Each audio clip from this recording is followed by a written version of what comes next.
Alberto Oliveira, muito boa tarde. Mazola Júnior também. Você, por gentileza, Alberto, faça as vezes da casa, por favor.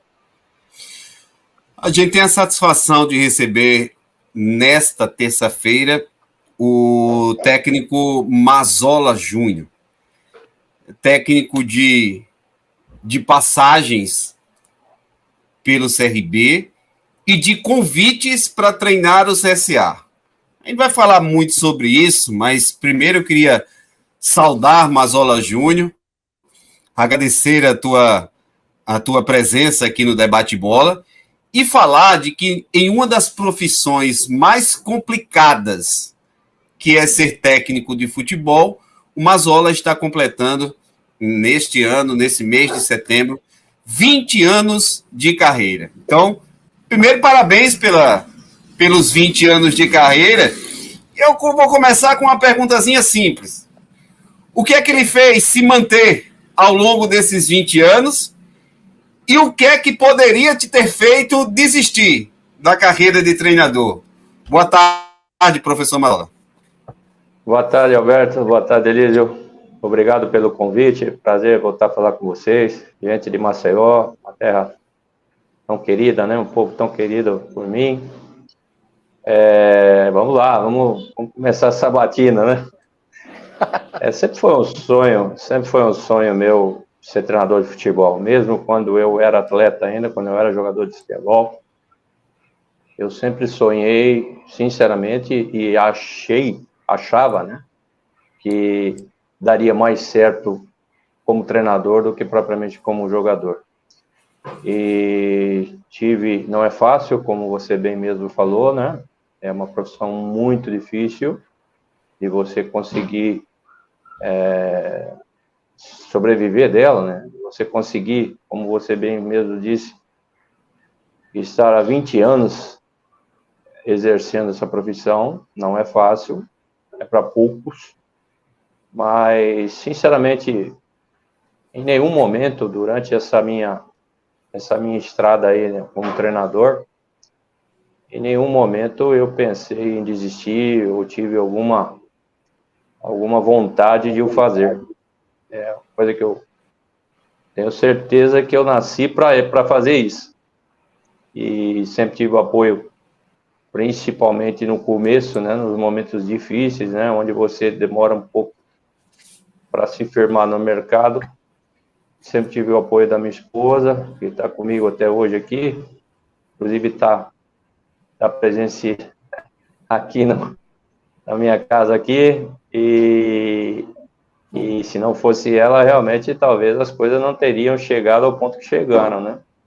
Mas deu tudo certo e hoje não me sinto assim consagrado, né? Me sinto no melhor momento, vamos dizer assim, da minha carreira nesses 20 anos, pela experiência, né? Pela casca que a gente criou e pelo acúmulo de conhecimento que a gente criou também. Vamos lá, não podemos falar que esperar mais 20, né?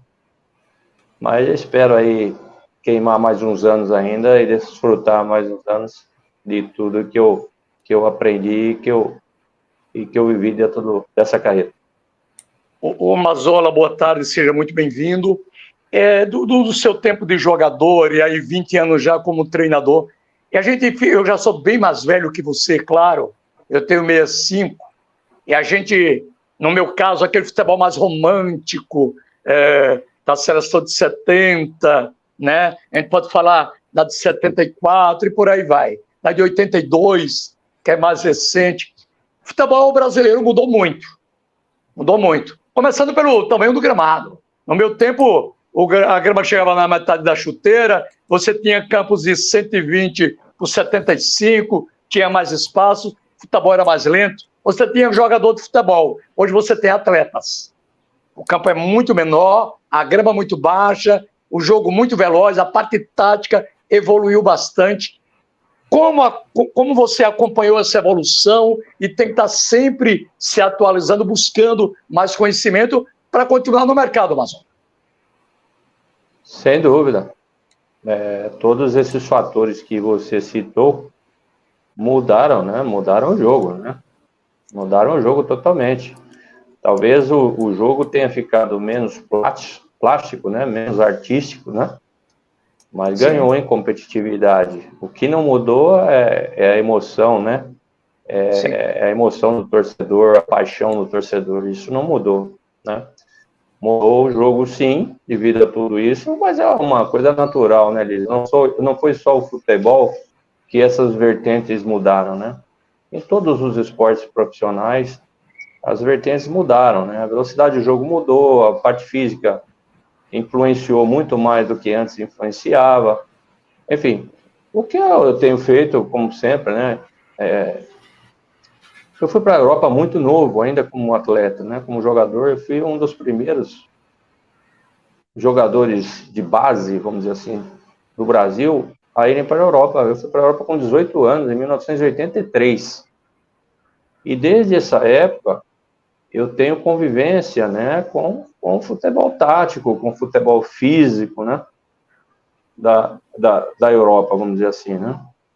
Depois, eu fiquei 2 anos na Itália, no campeonato amador, vamos dizer assim, e depois eu volto para o Brasil, fiquei 2 ou 3 anos aqui jogando como profissional, depois volto para Portugal, como jogador ainda, né, em 1988, a Portugal já dando sinais, né, dando sinais de uma grande revolução em termos estruturais, de SAD, os clubes deixando de serem, vamos dizer assim, bancados ou patrocinados pelas prefeituras, né, como era antigamente lá. Aqui no Brasil também teve uma fase que era assim, e os clubes virando empresas lá, né, sociedade anônima desportivas, né. E eu pego essa transformação do mercado europeu, Portugal entrando no mercado europeu, automaticamente os brasileiros passaram a ser considerados estrangeiros, muita gente que jogava lá, só para você ter uma ideia, no meu primeiro clube em Portugal, que foi o Portimonense, tinha 9 jogadores brasileiros e mais 3 da comunidade europeia lá, né? Então, eu peguei essa fase dessa evolução de futebol empresa, não só na Itália, em 84, 85, como também em Portugal, a partir de 88, dos anos 90. E depois eu volto a Portugal já como treinador em 2003, no meio da ebulição, né, do fenômeno Mourinho, né? E aí foi a grande revolução da classe dos treinadores de Portugal, metodologia de treino, escola de formação, academia de formação, centro de treinamento, que até então Portugal não tinha nada disso. Então a gente procurou sempre tá atualizado, né? Mesmo que tardia, a CBF institucionalizou um curso muito bom, a CBF Academy. Eu participei de 4 módulos da CBF Academy, hoje sou formado licença Pro da CBF Academy, e modéstia à parte, foi muito importante esse curso que eu fiz aí na CBF, no aspecto de organização. Você fica um profissional muito mais organizado, muito mais preparado no seu entorno do que antes de ir lá estar. Mas em termos de treinamento, em termos de parte tática, eu pouca coisa vi de novo na CBF Academy, ou vamos dizer assim, pouca coisa eu vi que eu não tinha conhecimento, devido a todos esses anos aí que passei no futebol europeu. Alberto. Mazola, dentro dessa discussão que a gente está tendo aqui de futebol, e ela é muito legal, às vezes eu tenho afirmado algumas situações e que eu queria colocar para ti, para também ver a visão de um técnico. Eu tenho dito que, como o Elísio já falou, que o jogador de futebol hoje ele é atleta. É verdadeiro que a gente possa pensar que um jogador de grande qualidade técnica, mas que não é atleta, na acepção da palavra, ele hoje não tem espaço no futebol em detrimento de um jogador que até tem menos qualidade técnica, mas que é um atleta na acepção da palavra, Mazzola? Não tenha dúvida. Apesar que eu ainda penso que isso é uma questão muito mais de você ter o tato com o atleta, ter o tato e mensurar a situação de quão dependente o seu time precisa daquele jogador, mesmo ele não tendo 100% das aptidões físicas apuradas, vamos dizer assim, né? Existem várias situações que você tem como ajustar esse atleta num modelo de jogo, numa situação em que você possa explorar essa técnica dele. O jogador bom, com qualidade, você tem que arrumar um jeito de fazer ele ajudar o seu time e ajudar o seu clube, né?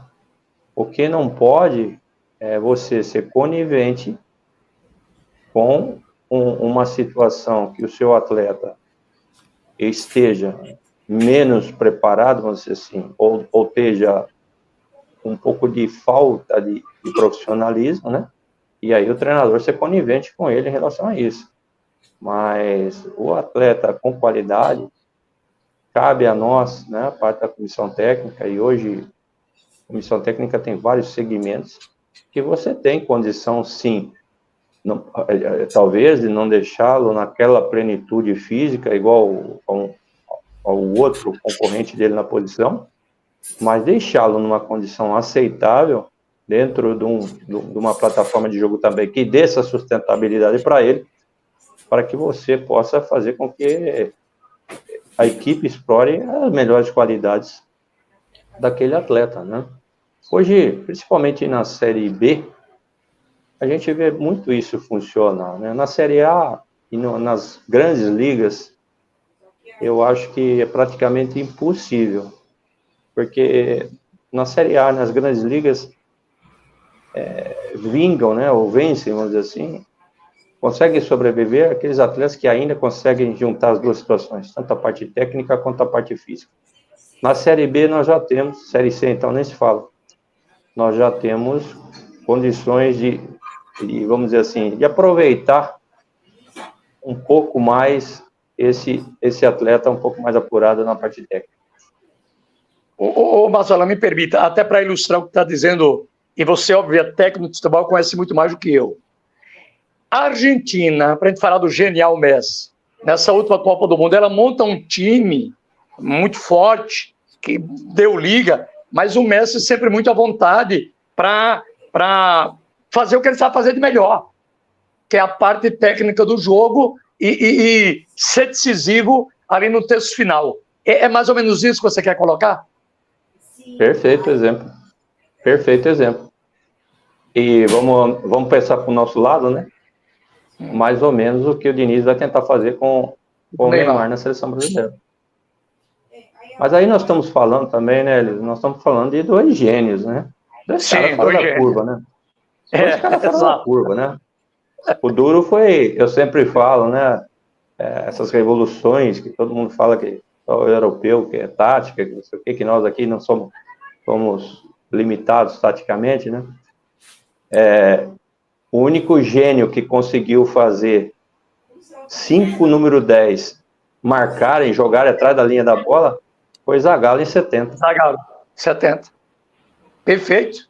Perfeito. Você tem o Gerson, Rivelino, Pelé, Tostão e Jairzinho, que nos seus clubes eram 10. Eu lembro bem, eu já tinha 12 anos. Todo mundo atrás da linha da bola e todo mundo marcava. Pô. Não tinha essa, todo mundo marcava. Verdade. A Argentina, como você bem citou, né? A Argentina trabalhou, vamos dizer assim, para explorar o melhor jogador do mundo, né? Naquele momento.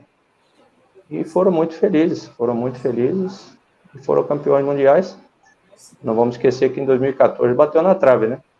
Foi. Poderiam ter sido campeões aqui no Brasil em 2014 também, que bateu na trave. Exato. 20 anos, Mazola, nos faz ter um período grande, né, de discussões, e você mesmo introduziu uma que é interessantíssima, que é a profissionalização do futebol, quando você ainda com 18 anos foi para a Europa, passou por Portugal, por Itália, lá você começava a ver as ideias de clube-empresa, e aí me remete a um questionamento.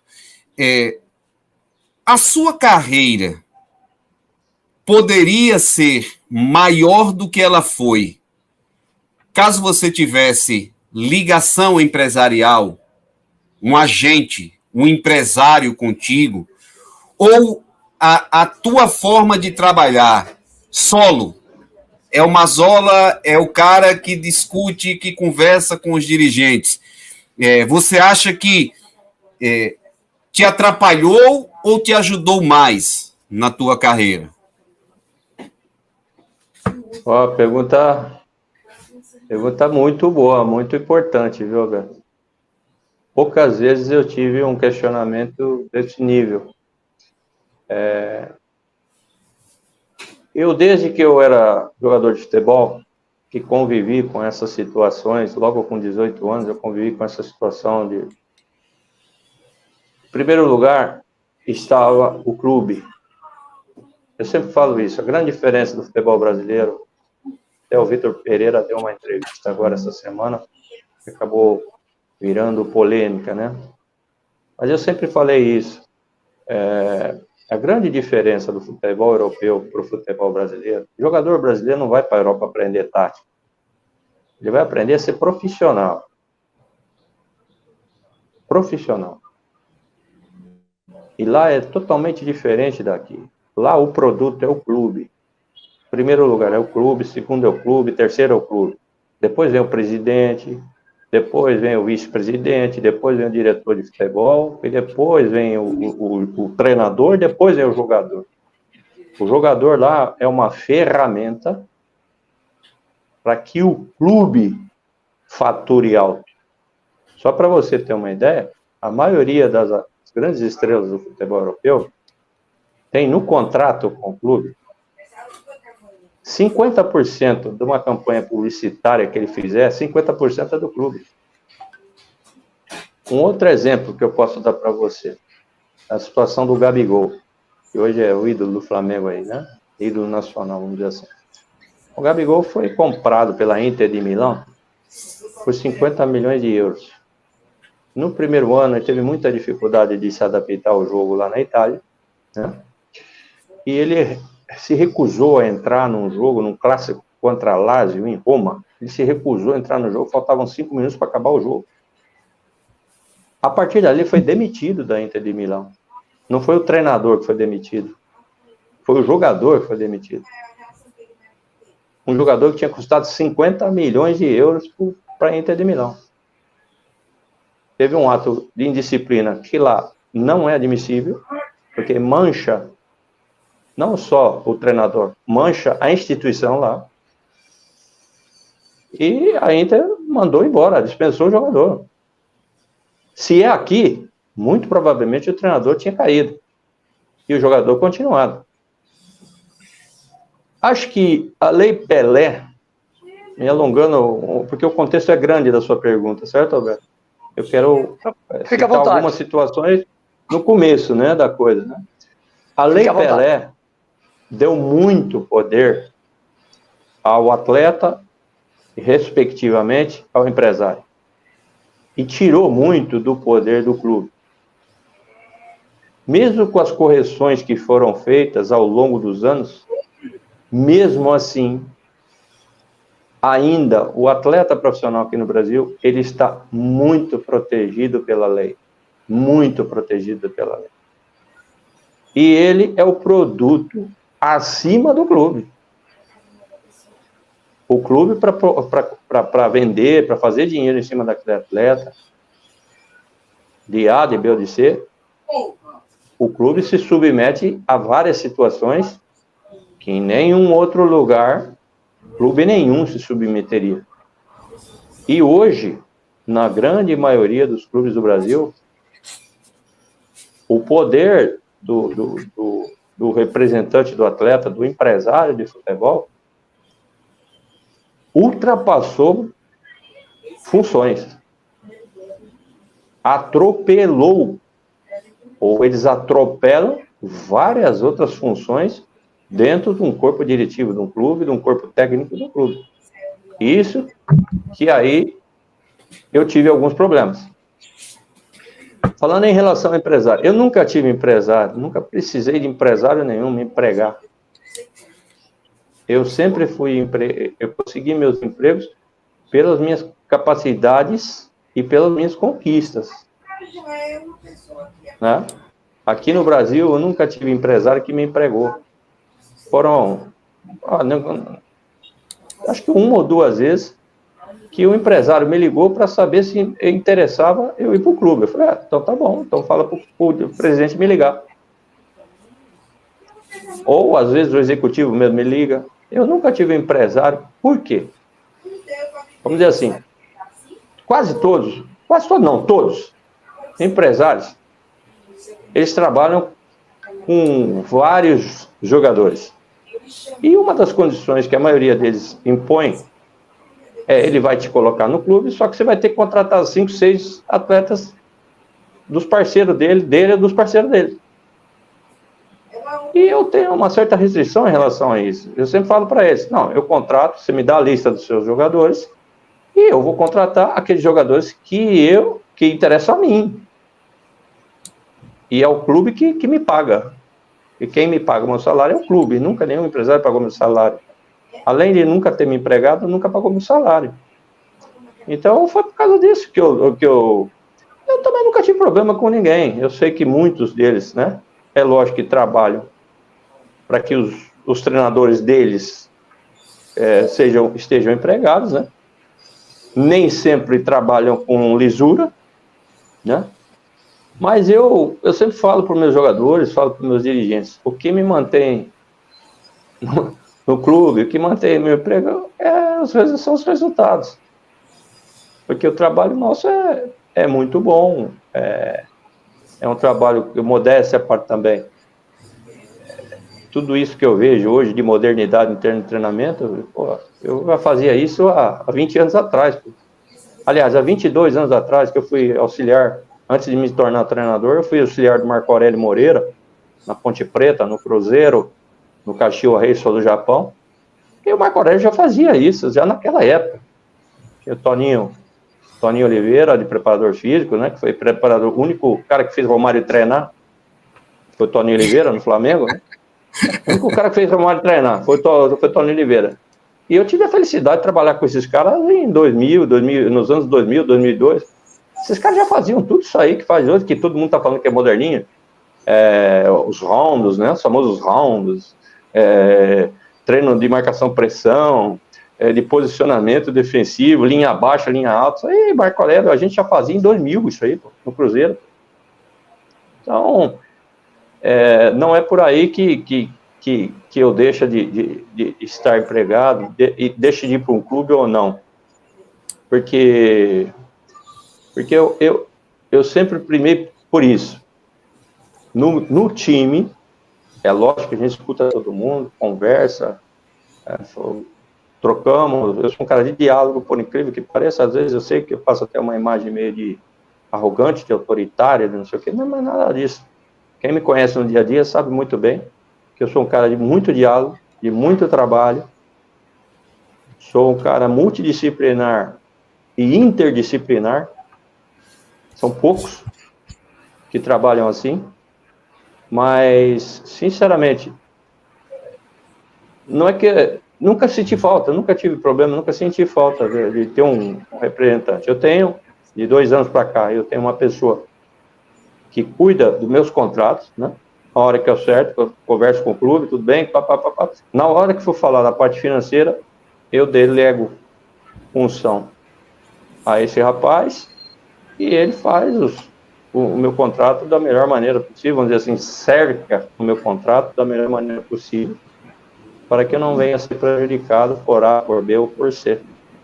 Apenas o meu trabalho fique na dependência dos resultados e do objetivo que foi traçado pela diretoria. Elísio, me permita só uma... Fica à vontade.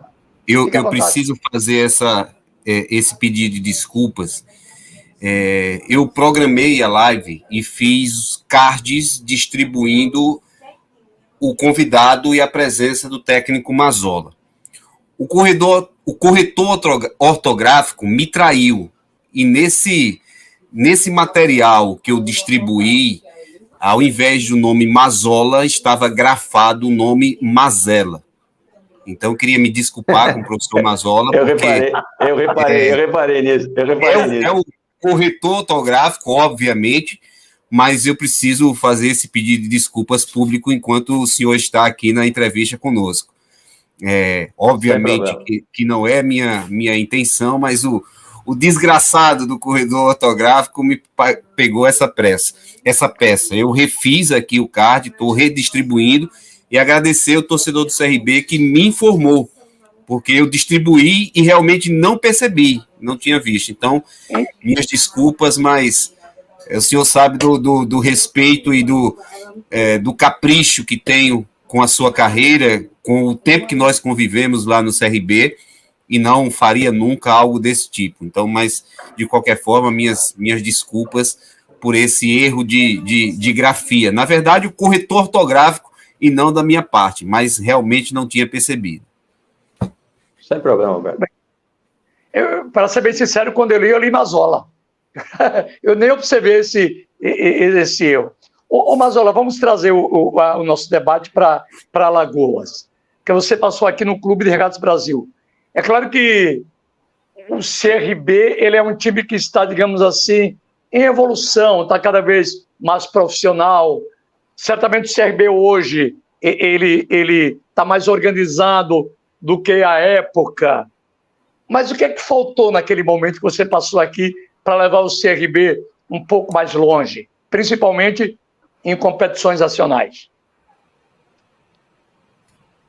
Eu não gosto de ficar apontando ao dedo a nada, até porque eu participei de um projeto. Sim. E hoje eu fico muito orgulhoso de ver o CRB, vamos dizer assim, ter a sustentação que tem hoje na Série B do Campeonato Brasileiro. Me lembro muitas vezes de ter participado dessa, vamos dizer assim, dessa instituição gigantesca. Num dos momentos, eu ponho aquela situação de 2015, quando eu cheguei no CRB, que o CRB treinava alugado lá no Nelson, né? Era. Lembra, Alberto? Alberto? Lembro, sim. E não era o Nelson que é hoje, não. Não era o Nelson que é hoje, não, após a reforma aí do CSA, não. Era muito difícil as condições de trabalho lá, estrutura, muito complicado. Mas eu sempre me ponho nesse projeto como um cara que ajudou e muito o CRB a se estabilizar na Série B do Campeonato Brasileiro. Isso não podemos esquecer de pessoas importantíssimas nesse processo do clube. Foi o presidente Marcos Barbosa. Eu coloco o Marcos Barbosa na mesma posição que o homem Bandeira de Melo fez no Flamengo. Muito parecida, porque quando o seu Marcos Barbosa assume o CRB tecnicamente estava falido. O torcedor não deve esquecer nunca disso.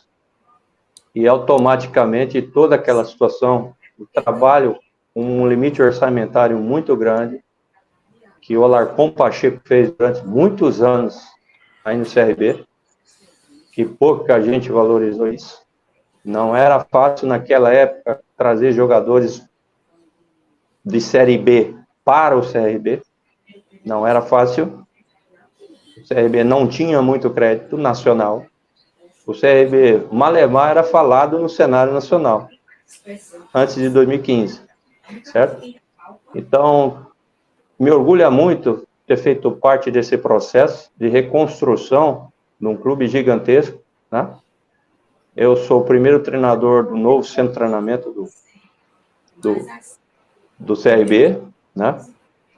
E ajudei muito na construção daquele centro de treinamento com ideias, com orientações de situações que a gente já tinha vivido em Cruzeiro, na Europa, enfim, em tudo. E esse tripé, eu sempre falei, uma vez teve uma reportagem aí dos meus 100 jogos como treinador do CRB, eu sempre falei que todo aquele trabalho tinha um tripé de meio campo ali que foi fundamental, que era o presidente, Marcos Barbosa, o diretor de futebol, Larcom Pacheco, e eu como treinador. Em nenhum momento, a gente pensou na gente, no individual. A gente sempre pensou no clube, o que era melhor para o clube. E o trabalho que foi feito foi, vamos dizer assim, um alicerce, né? Que pouca gente reconhece. Um alicerce para que o CRB chegasse ao ponto que chegou hoje, com o orçamento que tem hoje, com as condições de trabalho que tem hoje, com o investimento no time de futebol que tem hoje, e na base também. E eu me sinto muito orgulhoso disso, não tenho problema nenhum. Eu acho que não faltou nada. Sinceramente, não faltou nada. Ali em 2016, que foi, com certeza, em 2016, foi um grande ano para o CRB. Mas talvez se a gente tivesse subido em 16, a gente teria caído em 17 da Série A. Né? Vai saber. Enfim, 2016 teve aquele primeiro turno fantástico, que com certeza o Brasil todo falava, né? Que era o melhor futebol da Série B. E depois o problema com o Olívio, nós demoramos muito, tive que mudar o sistema de jogo, tivemos que ir atrás de jogadores com a característica do Olívio, que naquele momento era insubstituível, né? E até a gente acertar isso, nós perdemos 4 jogos em casa no começo do retorno, que com certeza comprometeu demais o nosso acesso aquele ano. Mas sem dúvida alguma, aquele ano o CRB tinha um grande time, e poderíamos ter conseguido o acesso. Eu acho que depois daquele ano, se eu não me engano, acho que até o de 2020, se eu não me engano, 21, não sei. 21. Tinha sido a maior campanha do CRB no campeonato da Série B, com 58 pontos. E hoje, né, a gente vendo a situação que o clube está, eu sinceramente não tenho arrependimento de nada. Não. Eu só tenho que agradecer ao clube e tenho certeza absoluta que sou um dos caras que ajudou o CRB a se consolidar na Série B do Campeonato Brasileiro. Ainda no futebol de Alagoas, Mazola, a pergunta parece até meio piegas, né? Mas qual o tamanho, qual a importância que tem o CRB nestes 20 anos da tua carreira? E você também, já por mais de uma vez, teve o nome citado para vir treinar o CSA, inclusive até com contatos da própria direção do clube, para tentar fechar contigo. O que é que representa isso, de você ter uma trajetória no CRB e na mesma cidade, no clube rival, você também ser convidado, ou ser cotado, ou ser procurado para ser treinador, Mazola? Vamos lá. Em relação ao CRB, para minha carreira, o CRB é o clube que mais vezes eu dirigi, até mais do que o próprio Ituano, mais do que o Sport, mais do que o Ituano, que foram os clubes onde eu fiz um trabalho mais longínquo na minha carreira, né? Sport, eu fiquei 1 ano e meio no Sport, entre base e profissional, o acesso para a Série A, depois do Campeonato Pernambucano, enfim. O Ituano, pelas minhas 2 passagens no Ituano, que as 2 somadas deram mais de 2 anos, né? Mas mesmo assim, o CRB, pelas minhas 4 passagens no CRB, né? O CRB é o clube que eu mais jogos fiz como treinador principal. Se eu não me engano, 137. se eu não me engano, 137. Então, é lógico que fica uma marca, né? Legal, né? Fica uma marca legal. Tenho grandes amigos de Maceió até hoje, inclusive da imprensa, né? Da imprensa, que é difícil ter amigo imprensa, mas em Maceió eu tenho vários amigos da imprensa, os caras me ligam direto. Já visto, né? Você, aí, que a gente sempre mantém contato, sempre troca uma ideia. E é um orgulho, de orgulho para mim, né? É o clube que mais jogos eu fiz. Então tem um sentimento, não tenha dúvida nenhuma, até com a cidade, com as pessoas que trabalharam comigo, os caras do clube lá, os eternos do clube lá do CRB, até hoje mantenho contato com eles, aquelas figuraças, né? Lima, com Assis, com o Bruno, fisioterapeuta, o próprio Alarcon, enfim. Ficou legal. Aquela época, Claudinho, segue, né? O Claudinho, tenho contato com aquela galera lá sem problema nenhum. A relação minha com o CSA, mesmo tendo a rivalidade toda daqueles 2 campeonatos, né, que eu participei junto com o CSA, né, que foi 2015, 2016 e 2018, o CRB foi campeão, o outro o CSA foi campeão. Sempre houve um respeito muito grande da minha parte para com a instituição e com o presidente, o senhor Rafael. E também a recíproca sempre foi a mesma. Eu nunca fui ofendido, nunca fui agredido, nunca tive problema nenhum com o torcedor do CSA. Nunca. E olha que eu sou de andar na rua, hein? De frequentar ali a praia, o famoso Caminhar na orla. Lopana, Canoa. Eu ia muito no Massagueirinha, que é um bar azulino, né? Pedrinho é azulino doente. E eu ia ser direto lá. Até fazer um merchan pro meu amigo Pedrinho, ver se da próxima ele paga a conta, né? Para mim, a melhor casquinha de siri do Brasil que eu comi no mundo foi lá. É lá. Sempre quando eu vou a Maceió, eu vou lá comer minha casquinha de siri lá no Massagueirinha da Ponta Verde. Da Ponta Verde. Eu brigo sempre com o Pedrinho que eu prefiro da Ponta Verde. Agora eu sei que ele abriu um até lá no lago, né? Na lagoa lá também, tem um lá também, né? Tem. Então você cobra dele, viu, Alberto? Que eu fiz um merchan no seu coisa aqui para ele pagar um jantar para você e para o Elísio, tá? Então, houveram 3 situações em que houve um convite do CSA para que eu fosse dirigir o CSA. E isso, eu acho que pouca gente sabe. Tirando o presidente Rafael e o senhor Raimundo, acho que pouca gente sabe disso. Em 2017, quando teve aquele problema com o Ney da Mata, com os jogadores, falecido Ney da Mata, meu amigo, o senhor Raimundo me ligou. Naquela época, o meu pai estava muito doente. Sim. Tanto é que meu pai vem a falecer no dia 30 de agosto de 2017. E eu falei para o senhor Raimundo que eu não tinha condições de ajudar o CSA naquele momento. 20 dias depois que meu pai tinha morrido, tinha falecido, se eu não me engano, o CSA subiu aquele ano, da C para B, 2017. Sim. Foi. 20 dias depois que meu pai tinha falecido, o presidente Marcos Barbosa me liga para eu voltar para o CRB. Lembra de 2017 que eu fui fazer os últimos 14 jogos da Série B aí, que o negócio estava feio aí? A Série B estava correndo sérios riscos de rebaixamento.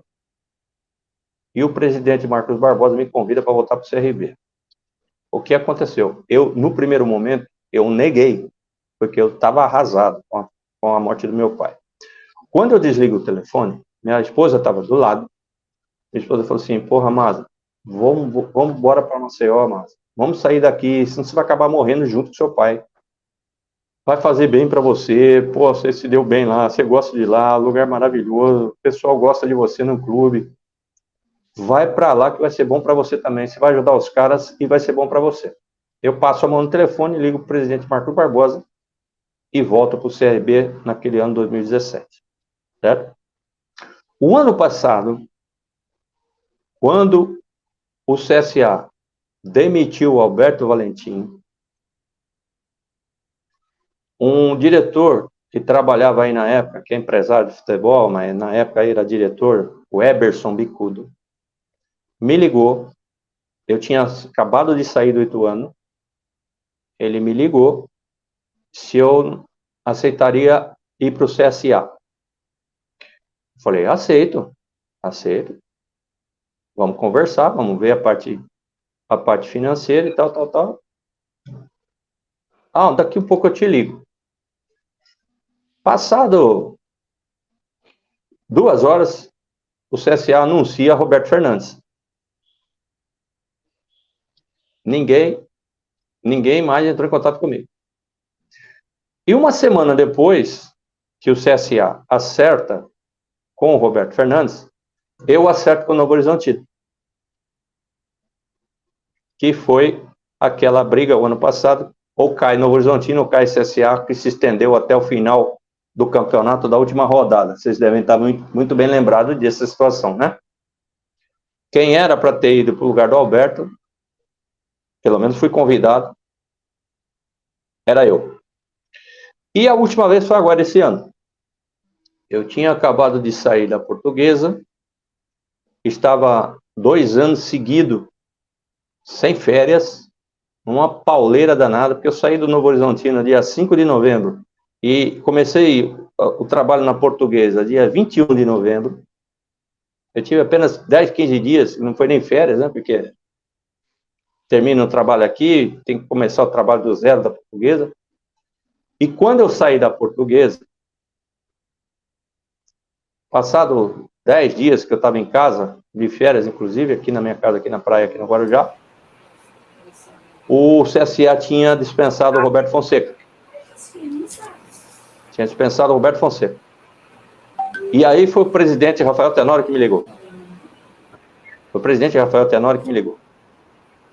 Conversamos, a mesma coisa, não tem problema nenhum em vir a ser treinador do CSA. Problema nenhum.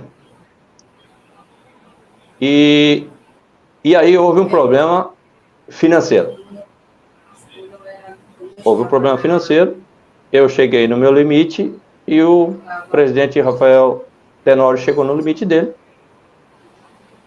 E também tinha um problema na comissão técnica, que eu teria que abrir mão de um profissional que trabalha comigo há muitos anos, e a coisa não acabou andando, e o CSA contratou o Vinícius Bergantin, e eu, até o momento, estou na minha casa aqui, curtindo umas férias prolongadas, que fazia tempo que eu não tinha uma paragem tão grande assim.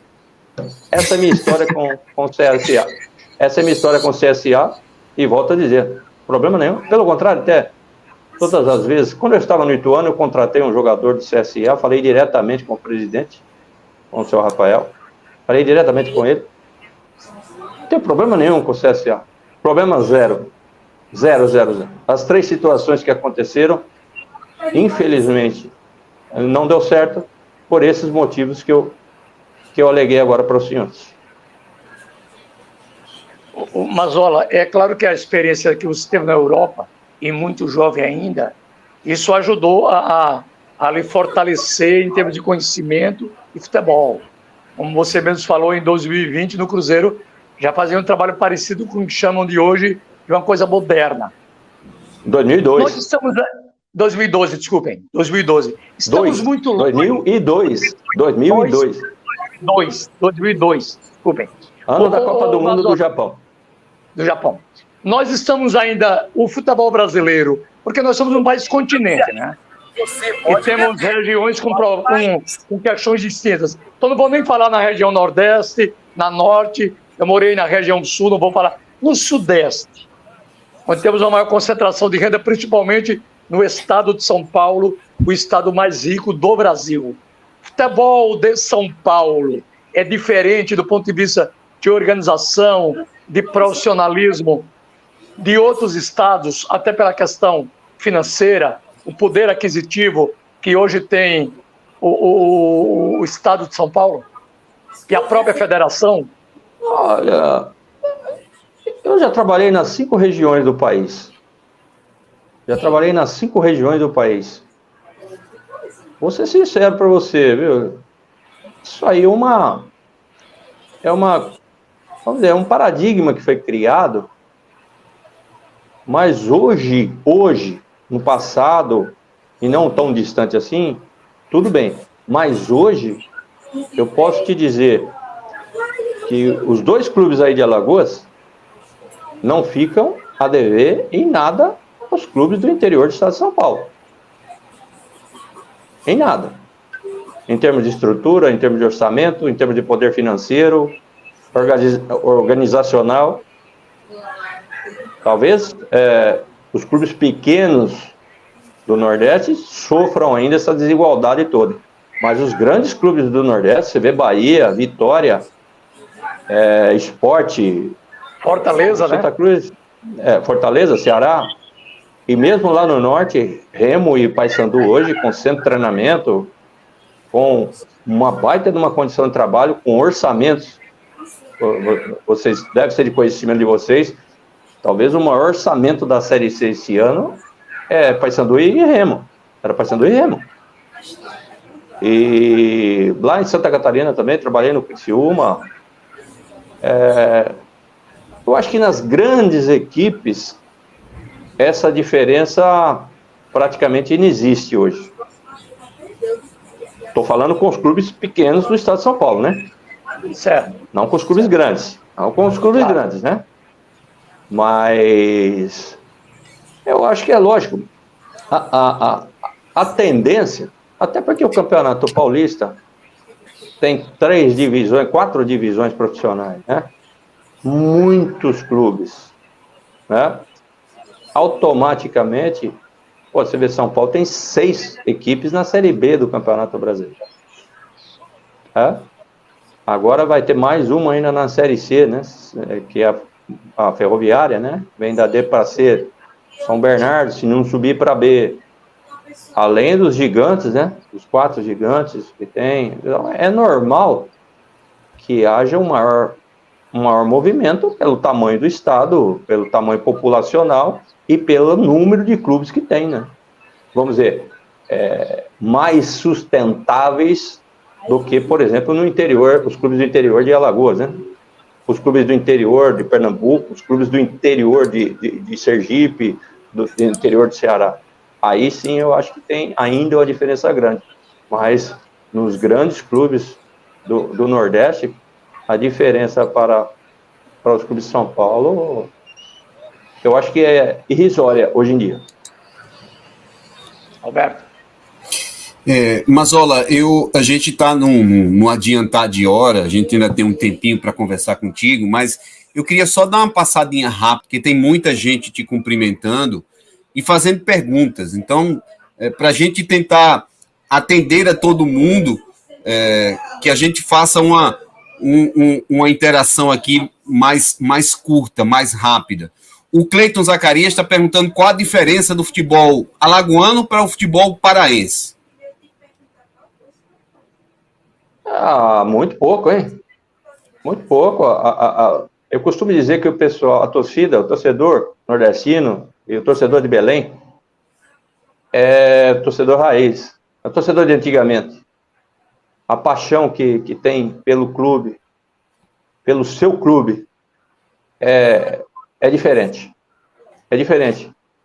A rivalidade CSA e CRB é muito parecida com a rivalidade do Repá, que para mim, o clássico Repá é um dos maiores eventos do futebol mundial. Infelizmente, aqueles 2 gigantes estão na Série C do Campeonato Brasileiro. Belém é uma cidade maior, né? O estado do Pará é maior do que Alagoas. Belém é uma cidade de população bem maior que Maceió, né? Mas, sinceramente, a vibração e o amor que o torcedor tem, tanto aí no clássico das letrinhas, né? como lá no Repá, são muito semelhantes, muito semelhantes, muito semelhantes. Professor, o Manuel Ferreira está em São Paulo, ele é torcedor do CSA e diz: Mazzola Júnior fez muita raiva quando treinava o CRB, bateu muito no CSA, né? O Fernando Ramos está dizendo grande Mazzolão da massa. Ele está perguntando algo que o senhor já respondeu, eu vou só registrar aqui a pergunta dele. O que deu de errado em 2016? O senhor já falou sobre isso, que não gosta de estar falando sobre assuntos para trás, mas que não faltou nada no seu entendimento. O Esdras Luciano, que também é torcedor do CRB, está dizendo live show. Também tem perguntas aqui. Tem o Clodoaldo Oliveira, que está direto de Boston, nos Estados Unidos, está nos acompanhando. Parabéns, Alberto, e os demais pela live. E tem, depois da pergunta sobre o CSA, tem muita gente chateada aqui. O pessoal está dizendo, professor, o senhor é regatiano, professor. Não se misture não com o lado azul, mas o Mazzola já falou da questão profissional. E eu queria, assim, né? Da minha parte, ainda tem a parte do Elísio aqui, mas vou fazer a última pergunta nesse nosso contato, Mazzola. Muitas vezes você é criticado como um cara ranzinza, como um cara de opiniões polêmicas e tudo mais. A gente já teve oportunidade de discutir sobre isso, mas eu queria ouvir de você o que é, para você, eu não diria uma invasão, mas eu diria um modismo no momento de técnicos estrangeiros. Na Série A, praticamente metade ou mais da metade dos times tem técnicos estrangeiros. Isso está se estendendo para, até onde a gente saiba, um acerto com Carlos Ancelotti, técnico atualmente no Real Madrid, para comandar a seleção brasileira. Eu queria ouvir de você como é que você vê esses técnicos estrangeiros no Brasil e a possibilidade de, no último, vamos dizer assim, no último refúgio, que seria a seleção brasileira, você também tem um técnico estrangeiro, caso isso se confirme, Mazzola. Vamos lá, Alberto. Em relação a essa colocação do torcedor do CSA, eu também perdi vários jogos para o CSA, inclusive perdi um campeonato. O CSA em 2018 que custou meu emprego no CRB, né? A pressão foi tão grande que custou meu emprego no CRB, foi a última vez que eu trabalhei no CRB. Também teve em 2015, quando todo mundo achava que eu ia perder meu emprego, eu perdi um clássico de 4-1. Eu lembro. Quando podia perder, né? Chegou na final, a gente ganhou os 2 jogos na final. Eu lembro disso. Foi uma troca de resultados, não fui só eu que ganhei do CSA, não. E depois que eu saí do CRB, inclusive, eu joguei várias vezes já contra o CRB, não saí derrotado nenhuma vez. Em compensação contra o CSA, eu só tive um empate, o resto foi só lapada. Mas em relação, que fique bem claro, essa situação do CSA não tem nada. Só para você falou bem de Belém, né? Eu trabalhei nos 2 clubes em Belém e não tive problema nenhum. Trabalhei no Paysandu, trabalhei no Remo, não tive problema nenhum. E nos 2 clubes que trabalhei em Belém, no ano que eu trabalhei lá, os 2 times tiveram acesso da C para B. Então, quanto a essa situação do CSA, não tem problema nenhum, não tenho problema nenhum com ninguém do CSA, com ninguém. E nunca tive problema nenhum com o torcedor do CSA, que pelo contrário, sempre me respeitou muito. Em relação à situação dos treinadores estrangeiros aqui no Brasil, isso é uma moda, e principalmente é um negócio, porque esses treinadores que estão vindo para cá são todos funcionários de grandes empresários e de grandes fundos de investimentos. Né? Se vocês não sabem, então fique sabendo. Né?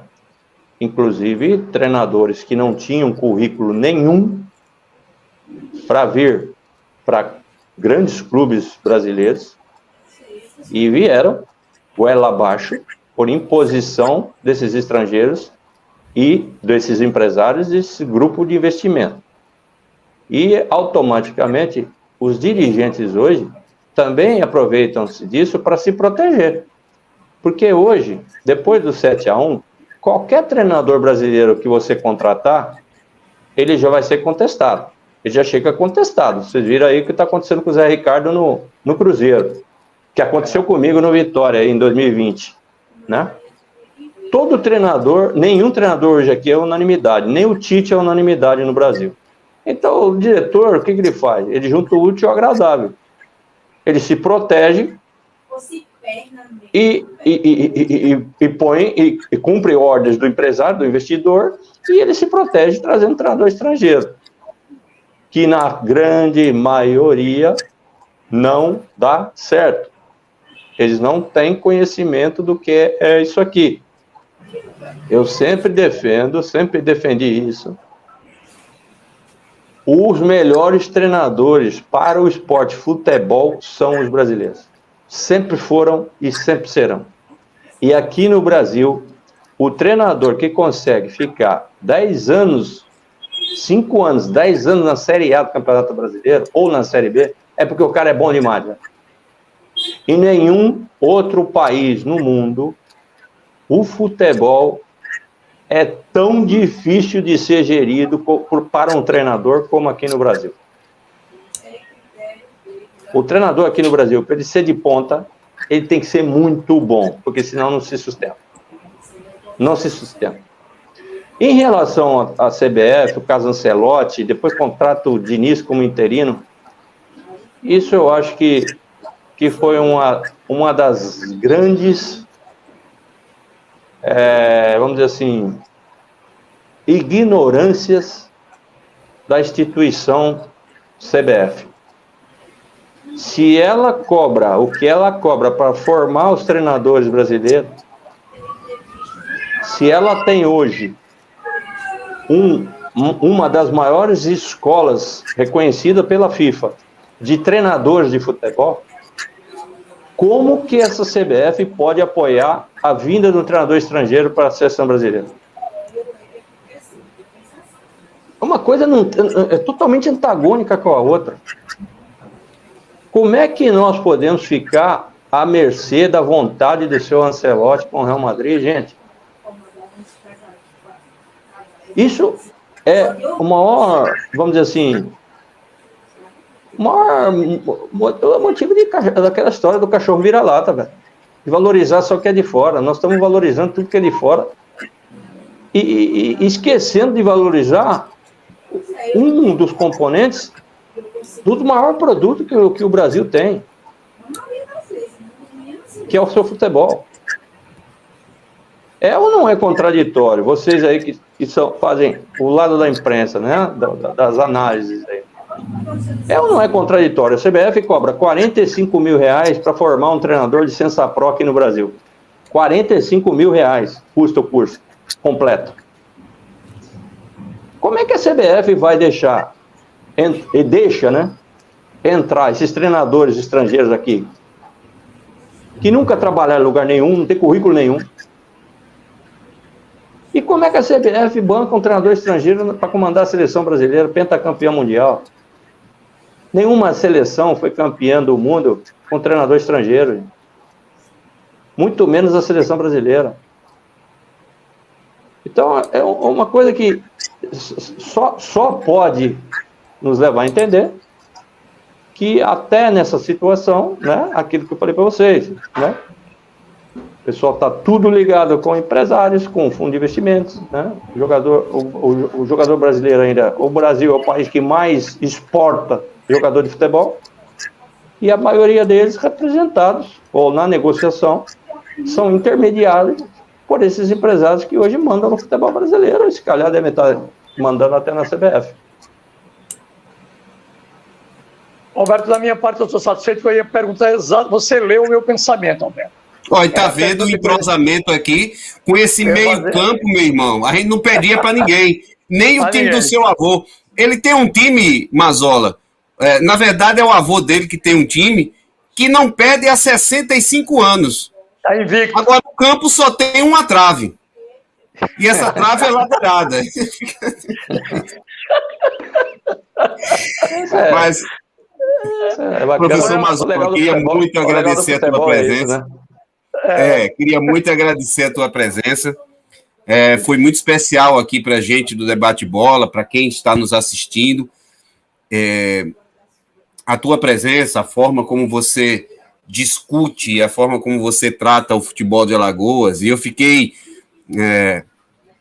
não vou dizer emocionado, mas fiquei muito feliz quando você começou a falar da sua carreira, e você fez questão de, do meu ângulo de vista aqui, olhando aí para sua esposa e dizendo que ela foi fundamental na sua carreira. Então, eu queria só que pelo menos você citasse o nome dela nessa nossa despedida, e isso serve como um agradecimento também a ela, que muitas vezes nos momentos difíceis, como você relatou, o momento depois de perder teu pai, que ela foi fundamental para dizer, vá para lá, você vai se sentir bem, você vai se recuperar. No momento de uma grande derrota, no momento de uma grande frustração, quem está em casa que cuida da cabeça, que ajuda nessa situação. Então, até como uma homenagem também a ela nesses 20 anos da tua carreira, queria que você citasse o nome da sua esposa para a gente não estar chamando Dona Mazzola, né? Então, traga aí o nome da sua esposa. Até porque o nome dela é bonito pra caramba, pelo menos eu acho, né? E você sabe que ela é minha primeira namorada, né? Eu nunca namorei ninguém, só namorei ela. Eu tinha 17 anos, e ela tinha 16 anos. E nós estamos juntos há 41 anos agora, em dezembro, vai fazer 41 anos que ela me atura, né? Chama Jaqueline. É a dona não só do meu coração, como da minha cabeça, e sem dúvida alguma, é a grande responsável por ter conseguido segurar a bronca aí, que quando você começa nessa carreira não é fácil, há muitos meses desempregado, aquela insegurança, né? As contas não têm desemprego, né, meu? E ela trabalhava no shopping lá em Campinas e segurava, ajudou muito, que você sabe que sem esse suporte financeiro fica difícil, né? Inclusive, ela está aqui do meu lado, ela não gosta de aparecer em vídeo, você vê, nunca apareceu em vídeo nenhuma entrevista, ao contrário, né, da grande maioria que gosta de aparecer, né, ela nunca gostou dessas coisas, tudo é muito discreta, muito sensível, mas adorou Maceió também, aí, teve todos os meses que eu fiquei aí, ela ficou aí comigo aí, adorou aí, era frequentadora de carteirinha aí da praia aí, da Pajuçara aí. E, sem dúvida alguma, foi um fator importante e decisivo na minha carreira. Professor Mazzola, muito obrigado. Um abraço aí à dona Jaqueline. Que Deus vos abençoe e que logo, logo o senhor volte para o mercado, né? Para continuar com essa paixão que é o futebol. Vamos ver. Esse ano está meio complicado, né? Final, sinceramente. Sinceramente, até fiquei meio surpreso, sabe? Que, tirando esse contato do CSA aí, logo depois que eu saí da Portuguesa, ainda estava no estadual, rolando o estadual aí ainda. Rapaz, durante o tempo, não tive mais, assim, contato direto comigo, não tive mais contato nenhum. Você vê a Série B, né, do ano passado, que eu fiz, tanto no Ituano como no Novo Horizontino, eu nunca tive um rebaixamento na Série B, nunca participei de um rebaixamento na Série B, nunca caí com o time na Série B. E esse ano não tive contato nenhum da Série B. Nenhum. Vamos aguardar, né? Vamos aguardar aí. Muito obrigado, viu? Muito obrigado, Deus. Valeu, eu que agradeço. Prazer demais falar com você novamente, essa terra abençoada aí. Fique com Deus. Amém. Um abraço, Mazzola. Aí, o treinador Mazzola Júnior completando 20 anos de carreira e falando um pouco da sua trajetória aqui na TV Esporte Alagoano, na Rádio A Voz, em especial aqui no Debate Bola, senhor Elísio Silva.